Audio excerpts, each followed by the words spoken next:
I'm Henry, 28 years old, and I never thought my own parents would betray me like this. For years, I worked multiple jobs while studying engineering, believing my college fund would eventually help clear my crushing student debt.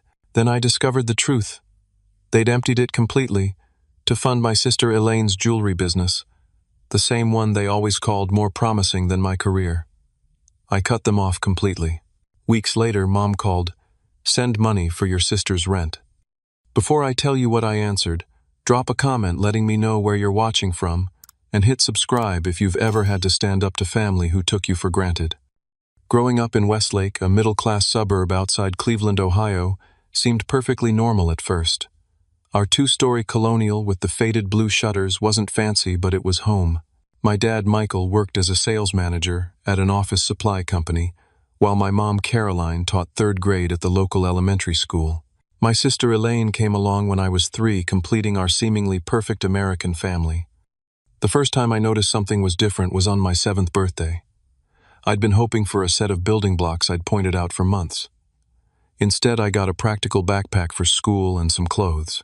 Mom smiled apologetically and said, "We need to be practical with you, Henry. You understand." I nodded, not wanting to seem ungrateful. 2 months later, for Elaine's 4th birthday, they transformed our backyard into an enchanted garden, complete with a rented bounce house and a professional face painter. When I mentioned the difference, Dad ruffled my hair and said, "Your sister just gets so excited about these things. You were always more serious." This pattern continued through elementary school. My straight A's were met with quick nods and comments like, "That's what we expect from you, Henry."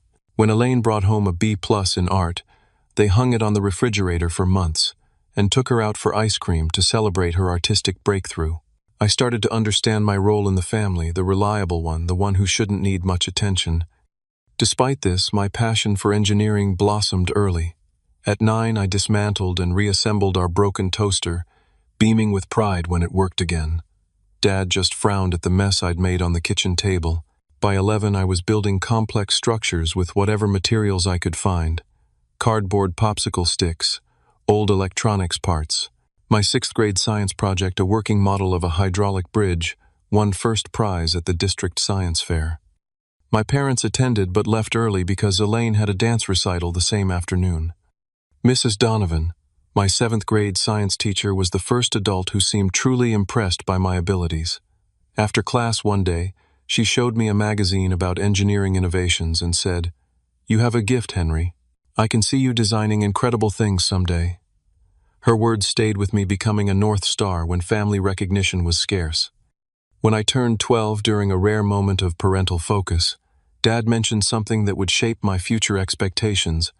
"We've started a college fund for you, Henry. If you keep those grades up, you'll have a good head start for engineering school." Mom nodded in agreement, adding, "Education is important. We're putting away a little each month." This promise became fundamental to my understanding of their love. They might not show it emotionally, but they were planning for my future. Throughout my teenage years, they regularly referenced this fund. "Can't afford those concert tickets, Henry. We're putting that money toward your education." Or, "That summer camp would be nice, but we're focused on your college fund." I accepted these sacrifices, grateful they were investing in my future, even if they were frugal with praise. Meanwhile, Elaine cycled through expensive hobbies with alarming frequency, each one hailed as the discovery of her true calling. When she was 13, photography became her passion. Mom and Dad didn't hesitate to purchase a $2,000 camera setup, along with editing software and printing equipment. 6 months later, the camera collected dust as Elaine discovered painting. Our garage transformed into a private studio with easels, canvases, and premium paints that cost more than I earned in 3 months of mowing lawns. By 16, Elaine had moved on to fashion design. New sewing machines appeared along with mannequins and endless bolts of fabric. Mom drove her to weekend courses in Columbus, nearly 2 hours each way. When I asked about joining a robotics camp just 30 minutes from our house, Dad sighed and mentioned budget constraints. "Maybe next year, son. The college fund comes first." I began noticing financial strain in our household. Hushed arguments between my parents about credit card bills became more frequent. To help out, I took a part-time job at the local hardware store, working weekends and summer breaks. I contributed to household expenses and bought my own clothes and school supplies, believing I was protecting that sacred college fund. My high school graduation should have been a milestone celebration. I'd finished second in my class, earning a partial scholarship to Ohio State's engineering program. My parents attended the ceremony, of course, but their congratulations felt perfunctory. "Good job," Henry Dad said, checking his watch. They were eager to leave for Elaine's art exhibition at a local coffee shop where she was showing her latest fashion sketches. "This could be the beginning of her career," Mom whispered excitedly, as they hurried me to the car. My achievements felt like a checkbox they were glad to mark completed. Elaine's potential still warranted their enthusiasm. That night, as they gushed over Elaine's 5 drawings displayed between the espresso machine and the pastry case, I retreated to my bedroom to review my college acceptance package again. I calculated costs against my savings and the promised fund, planning my future with the methodical precision I'd apply to any engineering problem. I believed that fund represented their faith in me, even if they couldn't show it in other ways. Arriving at Ohio State's campus filled me with a sense of possibility I'd rarely experienced. For the first time, I was surrounded by people who spoke my language of mathematics, physics, and design. During orientation week, I met with the financial aid office, confidently mentioning my college fund. "My parents have been saving since I was 12. I explained to the counselor. "I'll need to access those funds to supplement my partial scholarship." The first disappointment came just 2 days later. Mom called, her voice strangely hesitant. "Henry, about the college fund. We can only provide about half of what we'd hoped." She explained that some unexpected expenses had come up, but promised they'd send what they could each semester. I swallowed my disappointment, adjusting my plans accordingly. That afternoon, I applied for student loans and visited the campus employment office. Within a week, I was working 30 hours at 3 different jobs, shelving books at the library, assisting in the engineering lab, and delivering pizzas on weekends. My typical day started at 5 in the morning, with a shift at the library before classes, followed by afternoon lab work, then delivery runs until midnight. I studied between deliveries, keeping textbooks in my car, and reviewing formulas at red lights. Sleep became a luxury I couldn't afford. Most nights I managed 4 or 5 hours before my alarm blared, signaling another marathon day. My roommate Jeff, whose parents covered all his expenses, watched my schedule with a mixture of awe and concern. "Dude, you're going to burn out," he warned one night, finding me asleep at my desk, face pressed against my thermodynamics textbook. I just shrugged. No choice. Engineering degree won't pay for itself. The academic challenges were substantial, even without my punishing work schedule. Engineering courses demanded precision, creativity, and endless problem-solving. Group projects suffered because I couldn't attend evening meetings, forcing me to complete my portions independently during the night hours. My grades remained solid but not spectacular, A- and B+, where I might have earned straight, as with more time to study. Social life became an unaffordable luxury. When classmates invited me to football games or study groups at coffee shops, I calculated the cost in hours worked and dollars earned. Almost always I declined. Networking events, crucial for engineering students, seeking internships conflicted with delivery shifts I couldn't afford to miss. I watched from a distance as my peers built connections that would later translate to job offers. During my first Thanksgiving break, I drove the 3 hours home, eager for a few days of rest. The moment I walked through the door, Elaine's animated voice dominated the house. "It's going to revolutionize the accessory market," she proclaimed, showing our parents sketches of jewelry designs. The dining room table had been transformed into a makeshift workshop with beads, wire, and tools scattered across the surface. "Elaine started a custom jewelry business." Mom explained, her face alight with pride. "She's already sold 3 pieces to her old high school teachers." Dad clapped me on the shoulder. "Henry, come see what your sister's created. She's got real vision." I set down my laundry bag. I'd brought clothes home to save on laundromat costs, and examined Elaine's work. The pieces were nice enough, though similar to items I'd seen in mall kiosks. "Looks good," I offered, genuinely trying to be supportive. "Not just good," Dad corrected. "These are special. She's already talking with a boutique in Columbus about carrying her line." Throughout the break, Elaine's business dominated every conversation. New equipment appeared daily: a specialized jewelry kiln, premium metalworking tools, packaging materials with custom-printed logos. When I asked about the cost, Mom waved dismissively. "You have to spend money to make money. This is an investment in Elaine's future." I bit back the obvious question. What about the investment in my future? What about the college fund that had suddenly diminished? When I returned to campus, our communication grew increasingly distant. My calls home went to voicemail. Return calls were brief, with Mom or Dad often saying they were heading out to help Elaine with a craft fair or boutique meeting.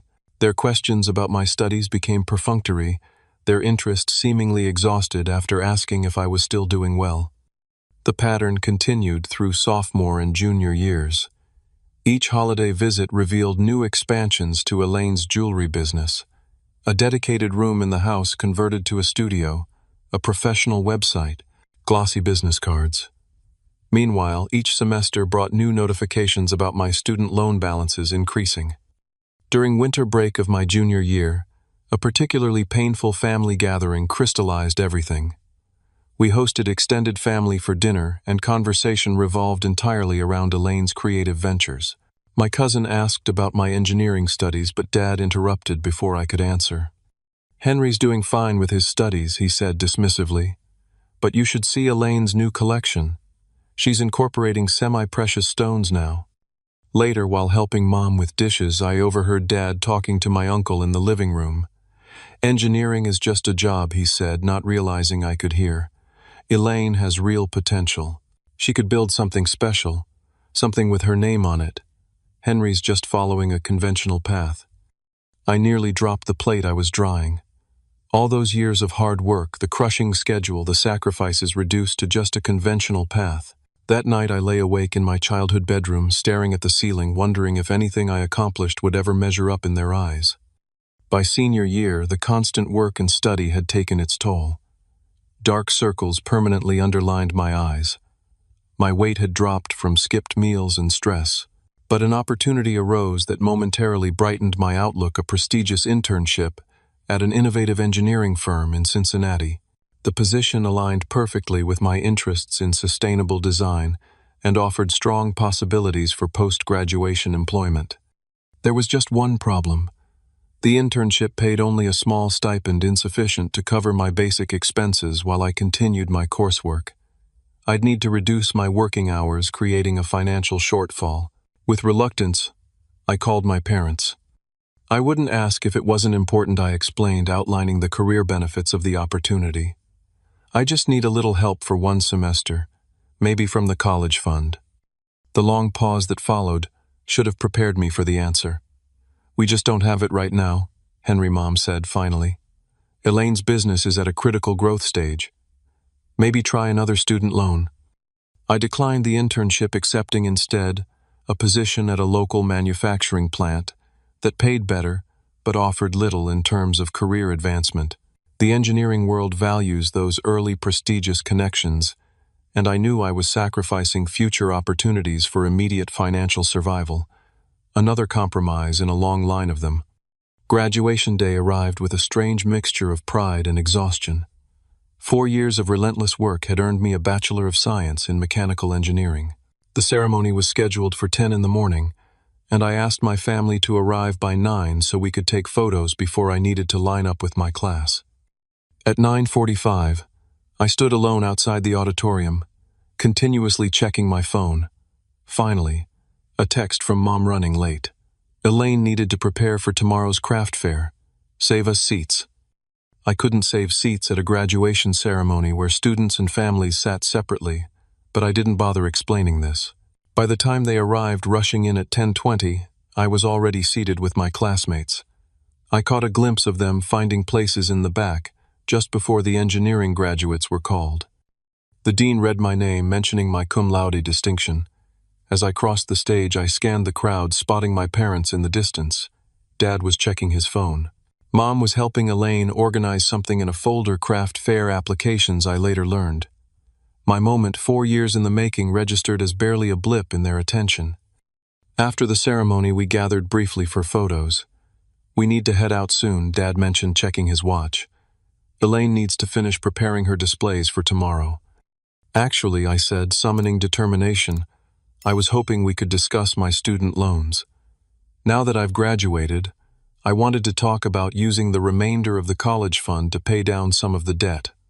My parents exchanged a look I couldn't quite interpret, something between guilt and alarm. Let's discuss this at home, Mom suggested. Not here. In their car on the way back to my apartment, an uncomfortable silence prevailed. I tried again. The interest is already accumulating. If we could apply the college fund now, it would save money in the long run. Dad cleared his throat. Henry, there's something we need to explain. My stomach tightened as we pulled into my apartment complex parking lot. Something in his tone triggered a warning in my mind. We sat in the parked car engine off the spring heat building in the enclosed space. The college fund, I prompted when neither of them spoke. Dad gripped the steering wheel, though we weren't moving. The situation is, well, the fund isn't currently available. What does that mean? Is it locked in some investment that needs to mature? Mom turned in her seat to face me. We had to make some family decisions, Henry. You were managing so well on your own with your jobs and your scholarship. What are you saying? I asked, though a sickening realization was already forming. Dad finally turned to face me. 2 years ago, we had to reallocate those resources. Elaine's business needed capital to expand. It was a family decision based on priorities at the time. The word reallocate hung in the air like poison gas. You spent my college fund on Elaine's jewelry business. My voice sounded distant to my own ears. It wasn't just spending, Mom said defensively. It was investing in the family's future. Elaine's business has such potential. You know how creative she is. My education didn't count as the family's future. The question came out barely above a whisper. You were already on your path, Dad explained, as if this clarified everything. Your degree was happening regardless. Elaine needed that boost to get established. We saw it as having more promising returns. More promising than me. The words weren't spoken aloud, but they might as well have been painted on a billboard. How much, I managed to ask. How much was in that fund before you reallocated it? Another uncomfortable exchange of glances. About $47,000, Dad finally admitted. We'd been saving since you were 12. The figure hit me like a physical blow. $47,000. Almost exactly the amount of student loan debt I was now carrying. The debt that would follow me for years, limiting my housing options, delaying any hope of building my own savings, hanging over every financial decision. When were you planning to tell me? I asked, my voice trembling despite my efforts to control it. We thought it might not be necessary, Mom said. You were handling everything so capably. So if I hadn't asked, you would have just let me believe the money was somehow still there. Let me keep thinking you were supporting my education while I worked myself to exhaustion. Dad's face hardened. You're being dramatic, Henry. We supported you in many ways. We're proud of what you've accomplished. Proud. You barely watched me accept my diploma today. That's unfair, Mom protested. We were there. We've always been there. Physically present isn't the same as being there, I countered. You've been Elaine's parents, not mine, for years. The car door opened suddenly from the outside. Elaine stood there looking confused. What's taking so long? I need to get home to finish pricing my new collection. The timing was so absurdly perfect that I laughed, a harsh, broken sound that made all three of them stare. Did you know? I asked her directly. Did you know where all that equipment came from? The website, the marketing materials, the supplies? Elaine's expression shifted from confusion to surprise, then quickly to defensiveness. They said they were investing in my business. There's nothing wrong with parents supporting their children's dreams. They weren't investing new money, I explained coldly. They were using the college fund they promised me. The money that was supposed to keep me from graduating with crushing debt. I didn't know it was your college money specifically, she stammered, looking to our parents for confirmation. But honestly, Henry, art careers are much harder to establish than engineering. You'll make 6 figures right away. I'm building something from scratch. 6 figures, I repeated incredulously. I'm starting at $42,000 with over $47,000 in debt because I had to work instead of taking career-advancing internships. Because every decision I made was constrained by the need to support myself when I thought my money was being saved. You could always work for Elaine someday, Dad suggested, as if offering a solution. Once the business really takes off, keep it all in the family. That was the moment something broke inside me, the last thread of hope that they might recognize the magnitude of their betrayal. I stepped out of the car, retrieving my graduation gown and cap from the trunk. "I need you all to leave," I said quietly. "I can't do this right now." "Henry, don't be like this on your graduation day," Mom pleaded. "My graduation day was already ruined," I replied. "Please go." I walked to my apartment without looking back, hearing their car eventually start and drive away. Inside my small one-bedroom unit, surrounded by engineering textbooks and the second-hand furniture I'd scraped together, I finally let the tears come. That night I didn't sleep in my bed. I sat on my balcony until dawn, watching the stars and wondering how the people who were supposed to love me most could have dismissed my future so completely. The weeks following graduation unfolded in a fog of betrayal and disbelief. I reported to my new engineering position at Midwest Dynamics, a mid-sized manufacturing company that had offered me a starting role in their design department. My colleagues noticed my distraction but chalked it up to new job adjustment. Inside, I was crumbling. After 2 weeks of insomnia and anxiety attacks, I used my new health insurance to find a therapist. Dr. Abrams, a calm woman with gray-streaked hair and penetrating eyes, listened to my story without interruption. "What you're describing is a profound breach of trust," she said when I finished. "Your reaction, the hurt, anger, sense of worthlessness, these are all normal responses to abnormal treatment." During our sessions, I calculated the actual financial impact of my parents' decision. The $47,000, if applied to my loans immediately after graduation, would have saved approximately $21,000 in interest over the standard 10-year repayment period. Beyond the money, the opportunity costs were incalculable. Prestigious internships declined, networking events, missed research projects abandoned due to work conflicts. My phone filled with voicemails and texts from my parents. Their approaches ranged from defensive justifications. "We did what seemed right at the time," to minimizing my feelings. "You're overreacting to guilt trips. After all, we've done for you." Not once did they acknowledge the magnitude of their betrayal or offer any form of restitution. 3 weeks after graduation, I agreed to a tense dinner at a neutral location, a restaurant halfway between my apartment and their house. The conversation quickly deteriorated.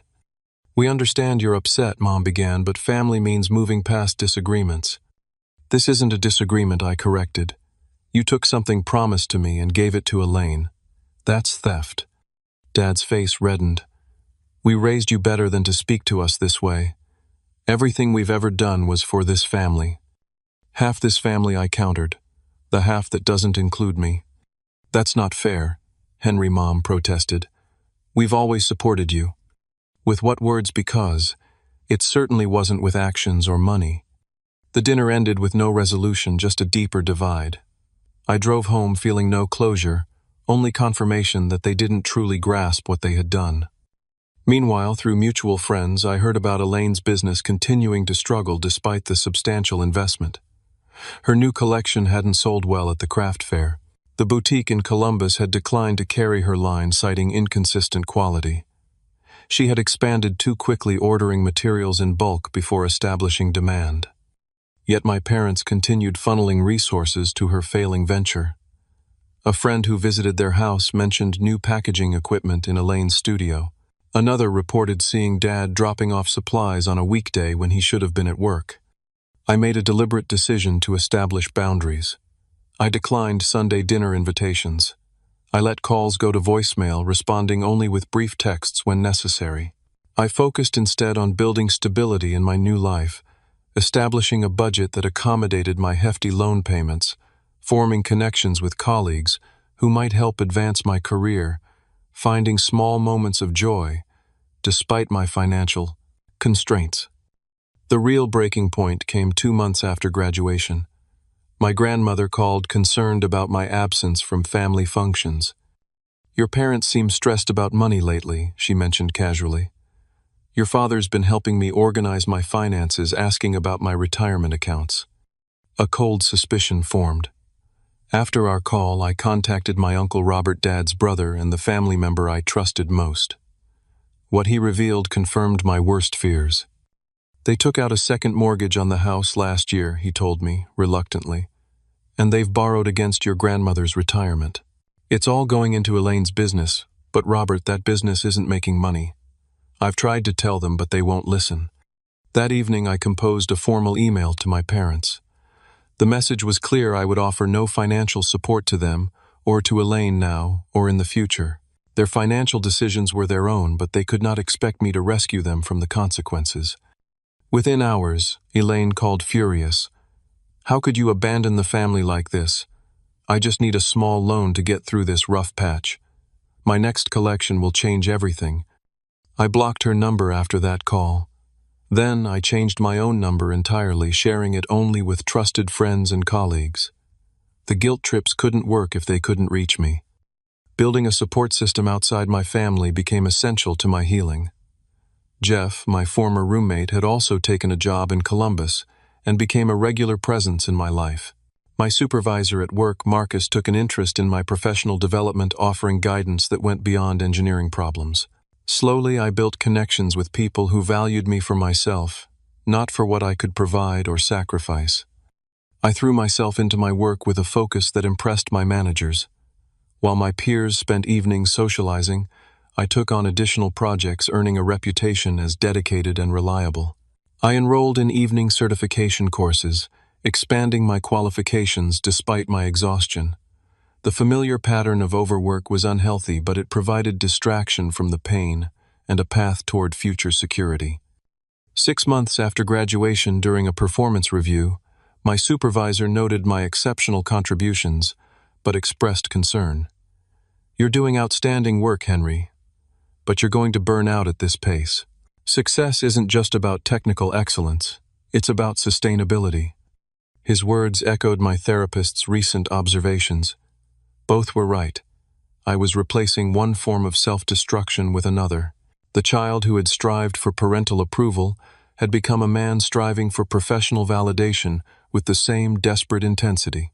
The realization prompted a shift in my approach, not working less, but working more intentionally, creating space for recovery and reflection.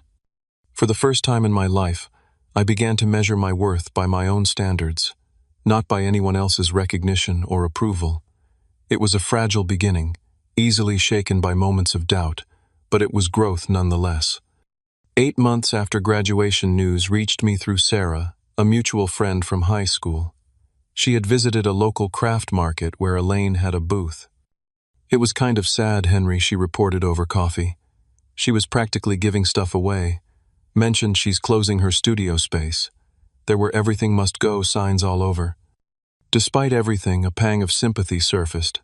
Elaine's dreams were collapsing, and regardless of the favoritism, she was still my sister. The person who had shared my childhood, who had once made me birthday cards with glitter that got everywhere, who had climbed into my bed during thunderstorms when we were small. Sarah continued providing details I hadn't asked for but couldn't help absorbing. "She's got some debt with suppliers, apparently. I overheard her talking to another vendor about payment plans for materials she'd already used." 2 weeks later, my cousin Michael called. We'd remained in contact despite my estrangement from the immediate family. "Thought you should know," he said awkwardly. Uncle Michael took a second job working nights at the warehouse. Aunt Caroline is substituting during her summer break instead of taking time off like usual. The information settled heavily. My parents' financial situation was deteriorating just as I'd predicted. The consequences of their choices were manifesting exactly as I'd warned. There was no satisfaction in being right, only a hollow ache. My first indirect contact came when my Aunt Linda called ostensibly to check how I was doing in my new job. After a few minutes of small talk, her true purpose emerged. "Your parents are too proud to say anything," she began carefully, "but they're going through a rough patch. Your father's working himself to exhaustion with this second job. Your mother seems depressed." "I'm sorry to hear that," I replied neutrally. "They made mistakes, Henry. Parents do that sometimes. Not all mistakes involve taking $47,000 promised to one child and giving it to another." She sighed. They see it differently, but regardless, they're struggling. You're doing well in your career now. Maybe you could help out just until they get back on their feet. I'm paying off the student loans I wouldn't have if they'd kept their promise, I reminded her.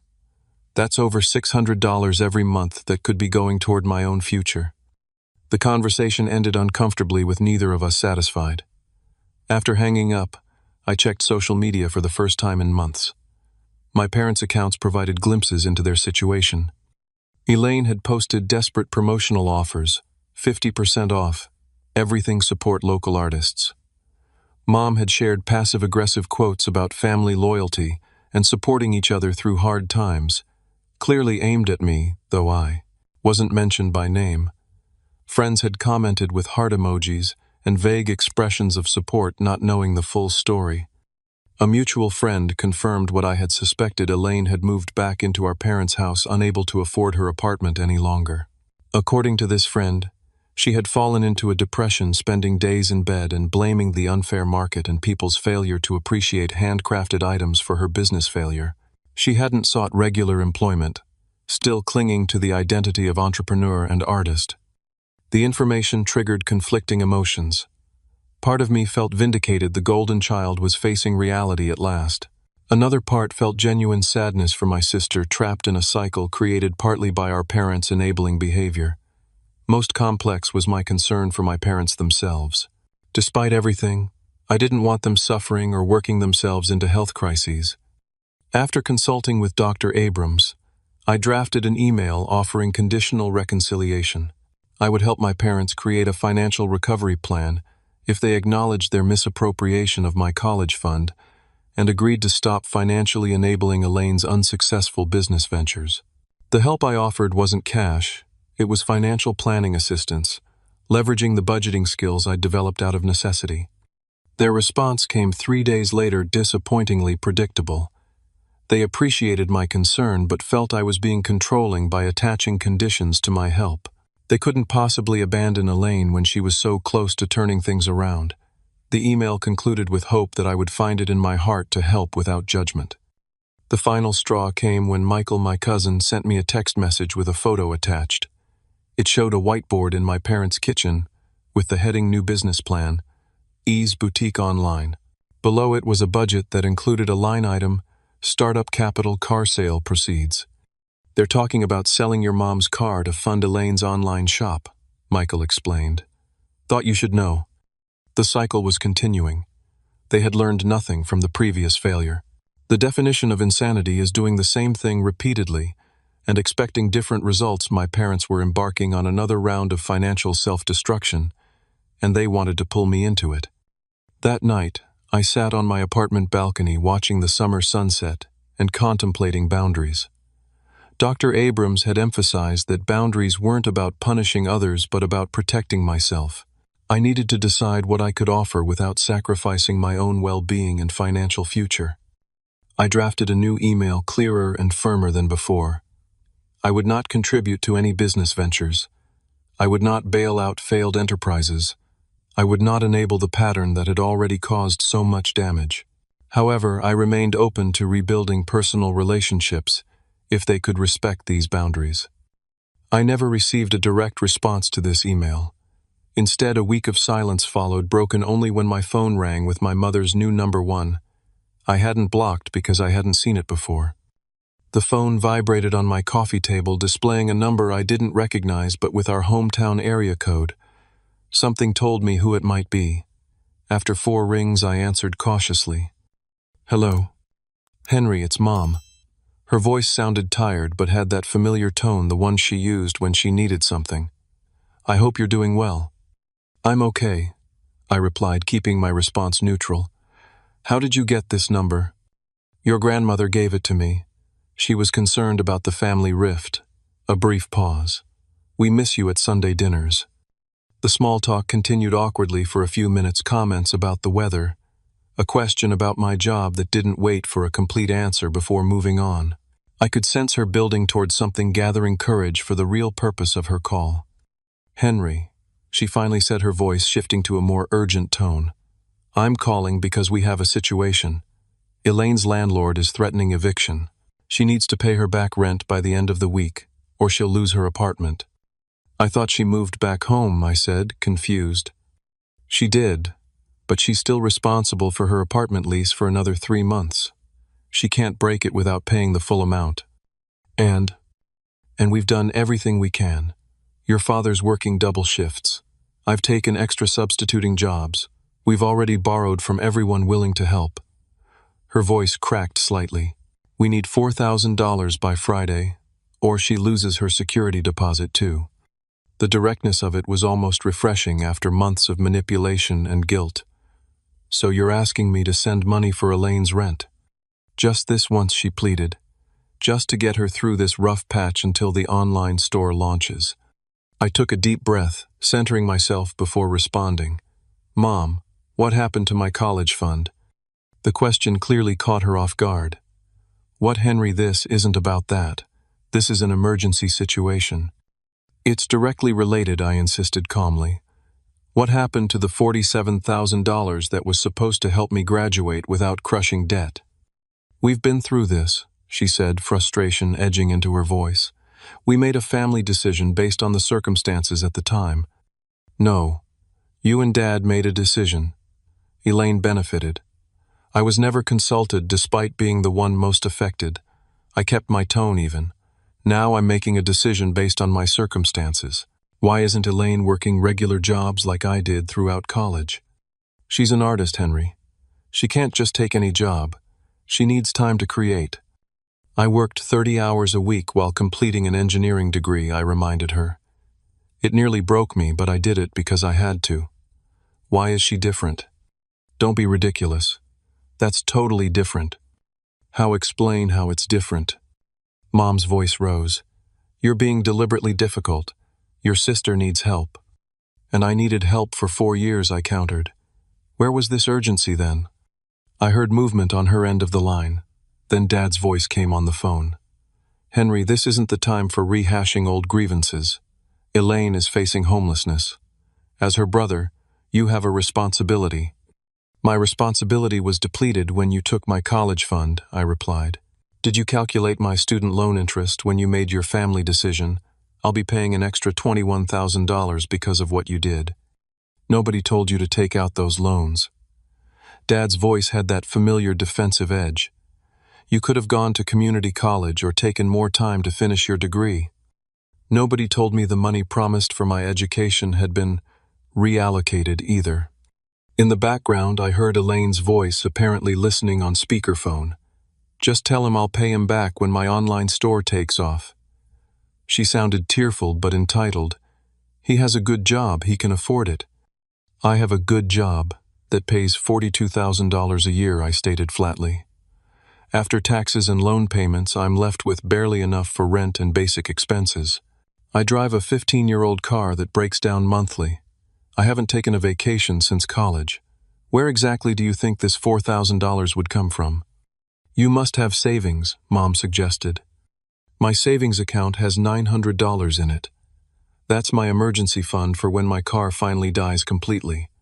The Wilsons next door offered to help. Mom added, switching tactics.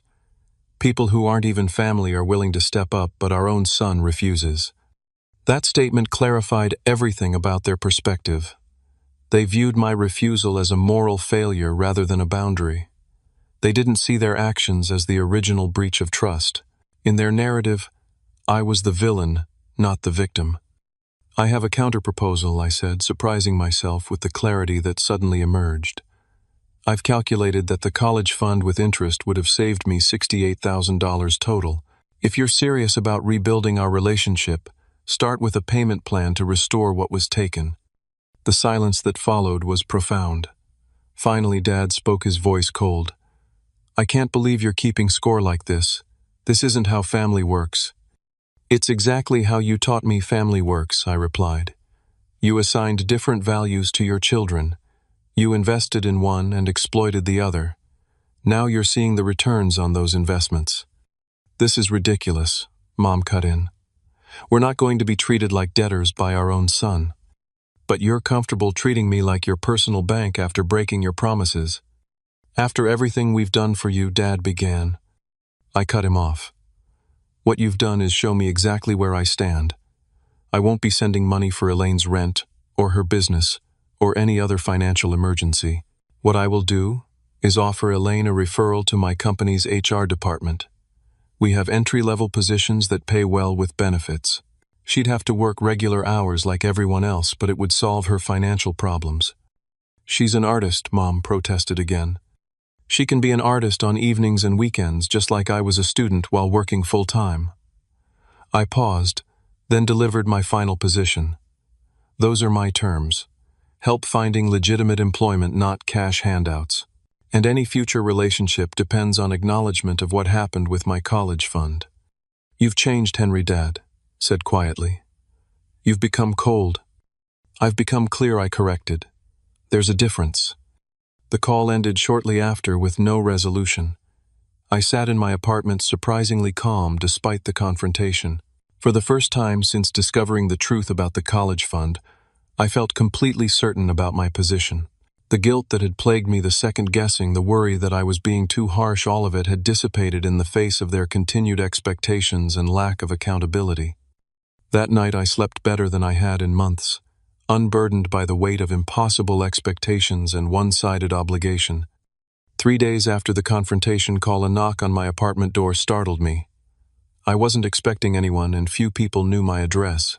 Through the peephole I saw Elaine, looking thinner than I remembered, and less polished, her usually perfect hair pulled back in a simple ponytail. My first instinct was to pretend I wasn't home, but something made me open the door. We stared at each other for a long moment, siblings who had become strangers. "Can I come in?" she asked, finally. Against my better judgment, I stepped aside.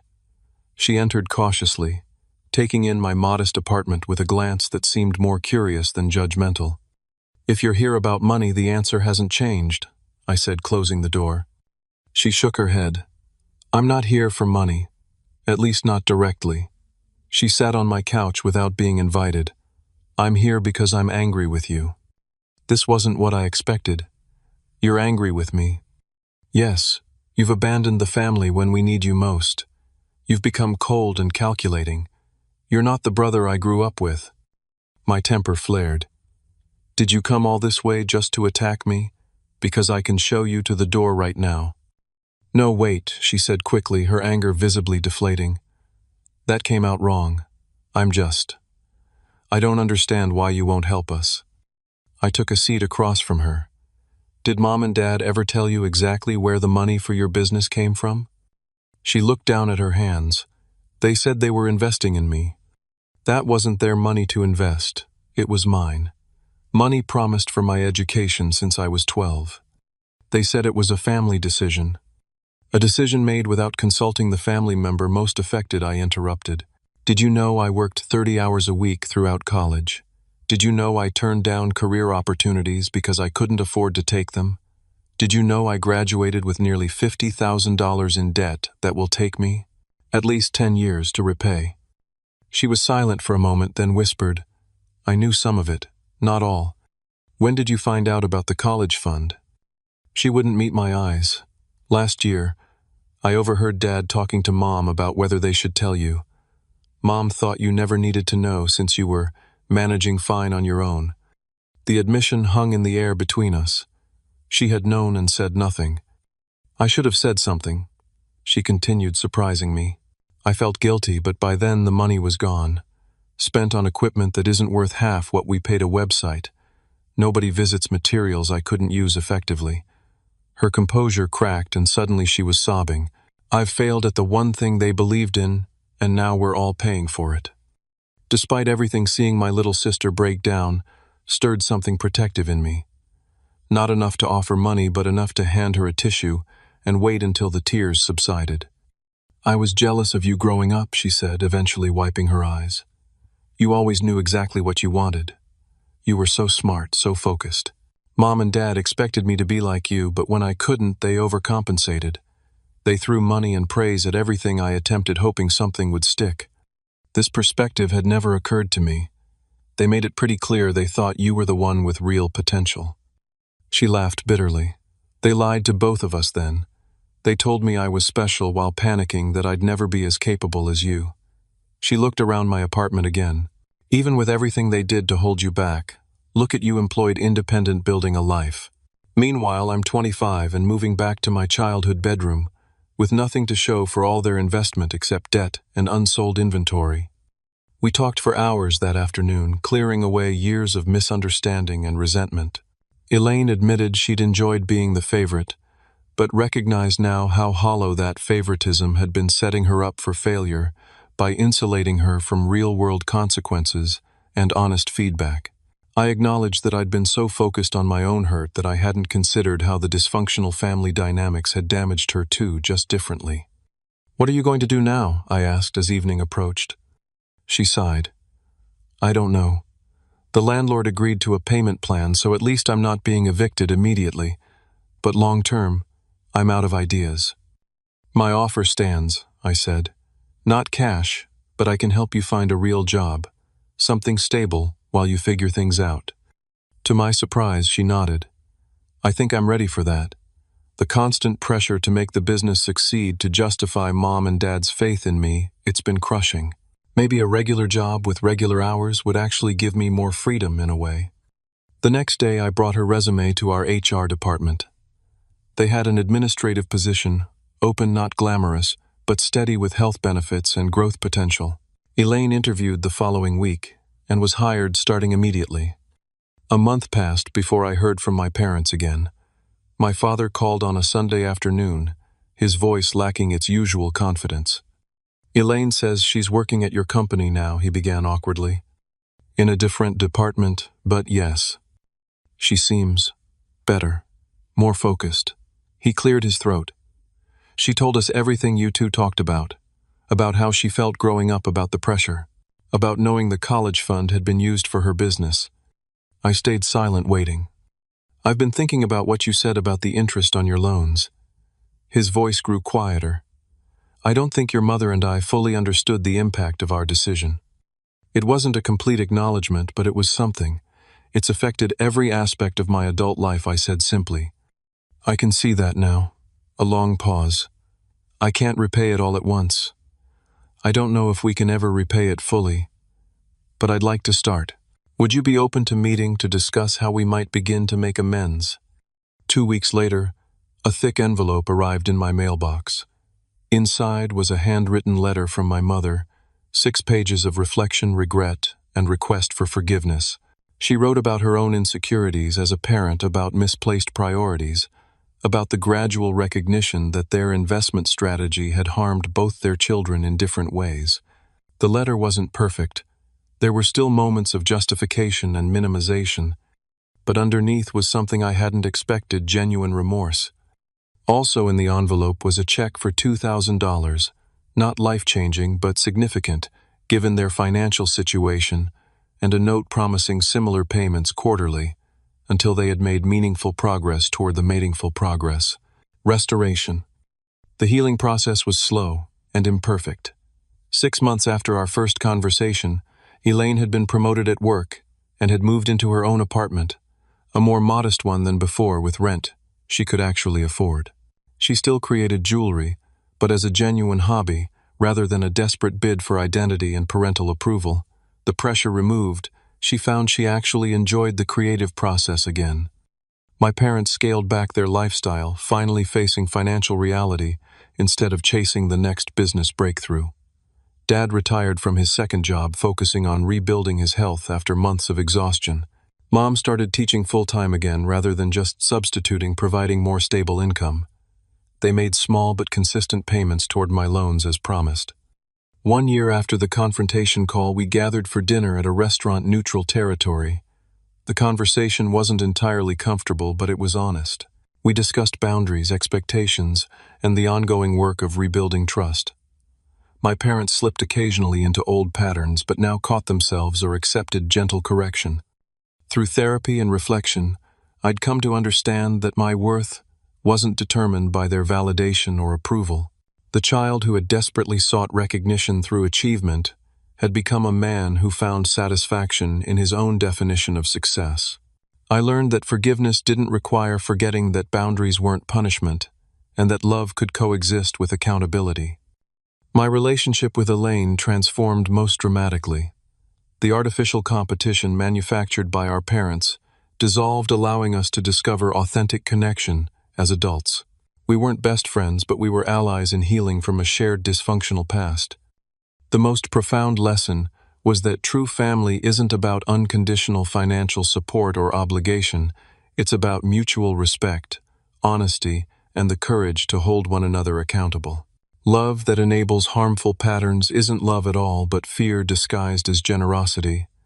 Standing firm on my boundaries wasn't selfish. It was the only way to break the cycle that had damaged all of us. My story isn't about revenge or abandonment. It's about finding the strength to say, I matter too. My dreams matter. My future matters. Sometimes the most loving thing you can do for family is refuse to participate in their self-destruction, even when they label your refusal as betrayal. If you've ever had to make difficult choices to protect yourself from family dysfunction, know that you're not alone. Sometimes standing your ground isn't just for your own healing, it creates space for others to grow too. Have you ever had to set difficult boundaries with family? Share your experience in the comments below. And if this story resonated with you, please hit that like button and subscribe to hear more stories about finding strength through life's most challenging moments. Thank you for listening, and remember, your worth isn't determined by others' inability to see your value.